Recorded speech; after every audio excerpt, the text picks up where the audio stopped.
एक शूरवीर योद्धा मारक्कन कुल में जन्मा। गाढ़ा समुद्र में कोच्चामी वंश का झंडा, महाबलीडंबन का उत्तराधिकारी, अकाल से भी प्रजाओं की रक्षा करने वाला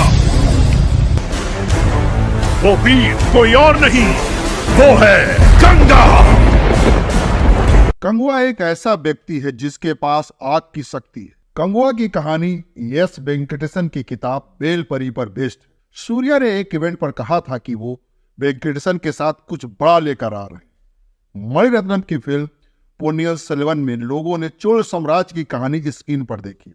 अब कंगुआ में एक बार फिर से आज के तमिलनाडु, केरल, पांडिचेरी, लक्षद्वीप, आंध्र प्रदेश और कर्नाटक के दक्षिण हिस्सों को मिलाकर प्राचीन तमिल लोगों का क्षेत्र बनता है, जिसे तमिलकम कहा जाता है। तमिलकम के अधिकतर इलाके पर चोल, चेर या पांड्या में से एक का राज होता, पर इन्हीं के बीच परम्बोनाडु और उसके आसपास के इलाके पर एक छोटे राजवंश वेल्लीर का राज। तीनों बड़े साम्राज्यों से अच्छे रिश्ते की वजह से वेल्लीर राजा एक तरह से अपना स्वतंत्र राज्य चलाते थे। लेकिन जब चोल, चेर और पांड्या राजाओं में अपना साम्राज्य बढ़ाने की रेस छिड़ी तो इन आजाद वेल्लीर राजाओं पर भी हमले होने लगे। कुछ को मार दिया गया और कुछ का राज कब्जा कर लिया गया। लेकिन जब बात पहाड़ी राज परम्बू पर पहुंची तो वहां के राजा ने संधि समझौता करके किसी के अधीन होने के बजाय लड़ने का रास्ता चुना। इनका नाम था बेलपरी, जो करीब 300 खुशहाल गांव के सामंत थे। प्राचीन तमिल साहित्य का एक काव्य ग्रंथ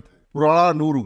इसमें तमिल राजाओं, युद्धों और आम जनजीवन से जुड़े करीब 400 वीरतापूर्ण गीत, जिन्हें 157 कवियों ने लिखा है। इसमें चोल, चेर, पांड्या साम्राज्यों के राजाओं के अलावा 48 छोटे राजाओं का भी जिक्र है। इसमें बेलपरी भी शामिल है। प्राचीन तमिल साहित्य के सबसे प्राचीन कवि कहे जाने वाले कपिलार बेलपरी के मित्र थे। उन्होंने पुराणानुरु में बेलपरी की कथा डिटेल में लिखी। उनके गीत बताते हैं कि बेलपरी का राज बहुत खूबसूरत और हरा भरा था। उस पहाड़ी राज्य से झरने गिरा करते और नीले रंग के खूबसूरत फूल हमेशा खिले रहते थे। इस पहाड़ पर लोगों के चढ़ने उतरने के लिए बांस की सीढ़ियां लटकाई गई थी। बेलपारी को तमिल इतिहास के 7 महानतम संरक्षकों में से एक कहा जाता। उन्हें प्रकृति और कला से बहुत प्रेम। कपिलार खुद पांड्या साम्राज्य से आते थे, लेकिन पारी के स्वभाव से वो इतने प्रभावित हुए कि उनके दरबार में मूक कवि बन गए और परम्बू में रहने लगे। कपिलार ने बेलपारी से जुड़े एक किस्से का जिक्र